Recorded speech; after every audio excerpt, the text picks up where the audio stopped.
Hello everyone, class 7 science chapter 11 revision. Our first question is the match the structure given in column 1 and with function given in column 2. So students ये match the column है तो stomata का होगा B transpiration, xylem का होगा D transport of water, root hair का होगा A absorption of water, phylum का होगा C transport of blood. Fill in the blanks है उसको देख लेंगे। फिर आपका क्वेश्चन नंबर 3 है आपका चूज द करेक्ट ऑप्शंस।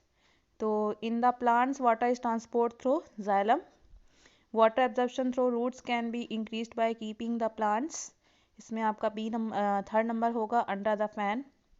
फिर है वाइज transport of material necessary in a plant और in a animal, explain.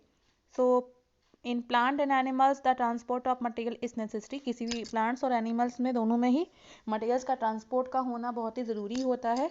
It can be explain as below.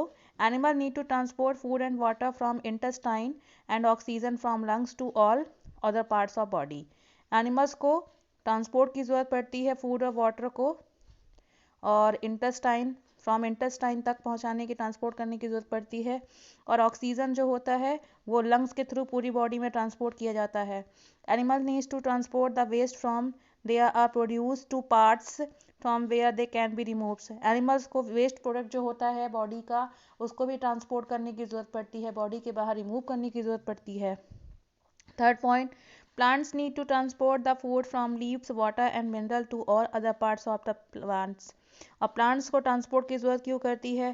Plants का फूड फॉर्मेशन लीव्स में होता है, वाटर मिनरल्स जो भी है तो उसका पूरे पार्ट में डिस्ट्रीब्यूट करना। What will happen if there are not platelets in the blood? क्या होगा अगर हमारे ब्लड में प्लेटलेट्स ना हो? Blood cannot clot without the platelets help in the clotting of blood at the time of injury with bleeding. क्या होगा अगर जब हमको इंजरी होगी, जब हमको चोट लगेगी तो उस टाइम पे ब्लड की क्लॉटिंग नहीं होगी और लगातार हमारे चोट से, हमारी इंजरी से ब्लड का फ्लो होता रहेगा, वो ब्लड बंद ही नहीं होगा, और इस तरह में क्या हो जाएगा, हमारी बॉडी में ब्लड की कमी हो जाएगी और हमारी डेथ हो सकती है।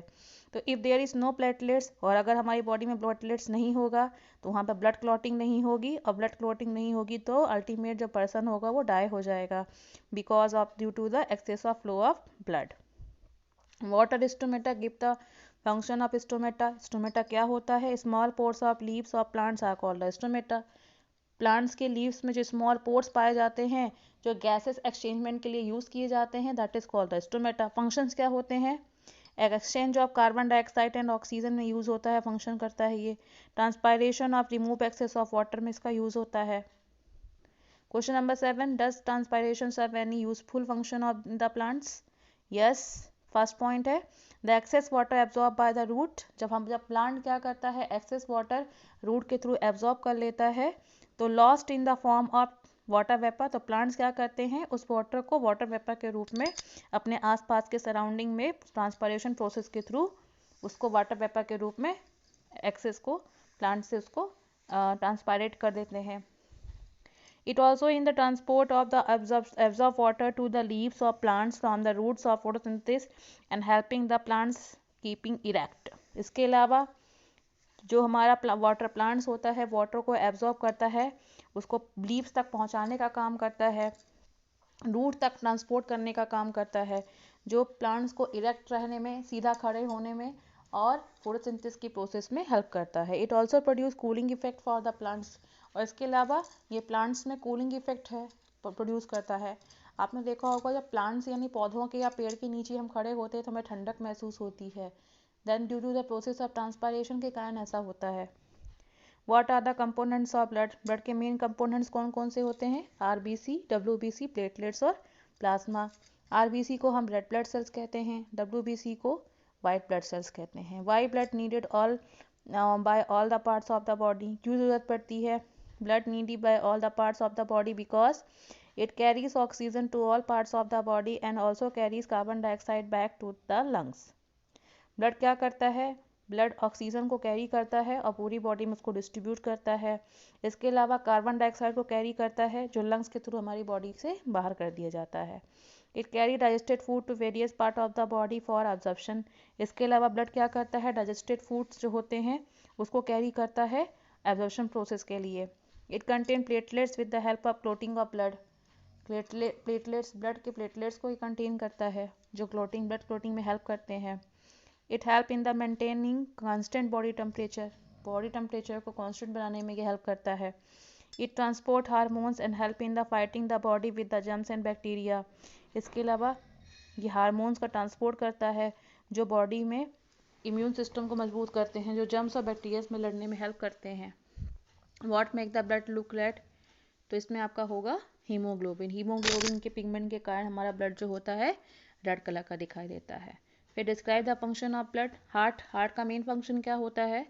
It helps in the circulation of blood oxygen rich blood through out the body by the pumping. इसका मेन क्या करता है? हार्ट क्या करता है? हार्ट ब्लड के सर्कुलेशन में हेल्प करता है और ऑक्सीजन रिच ब्लड को पूरी बॉडी में डिस्ट्रीब्यूट करता है by the pumping process. Second point क्या है? It receive the oxygenated blood from the lungs. ये ऑक्सीजनेटेड ब्लड को रिसीव करता है लंग से। और इसके अलावा थर्ड पॉइंट है आपका, it also pumps back the blood carrying carbon dioxide to the lungs. इसके अलावा ब्लड क्या करता है? कार्बन डाइऑक्साइड कैरी ब्लड को वापस पंप करता है। It show rhythmic construction and relaxation of movement of blood. 12 number है, why necessity to extract waste product. क्यों जरूरी होता है? क्योंकि the waste product is various metabolic process से होकर गुजरता है जो हमारी बॉडी में कई तरह के हार्मफुल होता है, इसलिए बॉडी से बाहर उसका एक्सट्रैक्ट करना ज़रूरी होता है। ये डायग्राम है, डायग्राम आपका ज़रूरी है, इसको ज़रूर देख लीजिएगा। इसके अलावा आपकी बुक में हार्ट का डायग्राम दिया गया है, वो भी देख लीजिएगा। ब्लड सर्कुलेशन का डायग्राम दिया गया है, वो भी देख लीजिएगा। ठीक है। सो डियर स्टूडेंट्स, ये रहा आपका ये चैप्टर 11 का रिवीजन। इसको ध्यान से आप अच्छे से समझिएगा, रीडिंग करिएगा, सारे कीवर्ड्स पढ़िएगा, बिटवीन द लेसन भी पढ़ना है आपको। ओके ये नहीं कि आप बस एक्सरसाइज तैयार कर लीजिए, हो गया एक्सरसाइज पढ़ लिया, हर लेसन का हो गया। लेसन तो कम है, ज़्यादा लेसन भी नहीं है, बिटवीन द लेसन पढ़ना है। बिटवीन द लेसन मीन्स आपको पूरे लेसन की अच्छे से रीडिंग करनी है और लेसन के बीच बीच में जो आपके बॉक्सेस में फैक्ट्स दिए हुए हैं उनको भी पढ़ना है, कीवर्ड्स पढ़ना है, सब में ध्यान देना है। So dear students, thank you and have a nice day.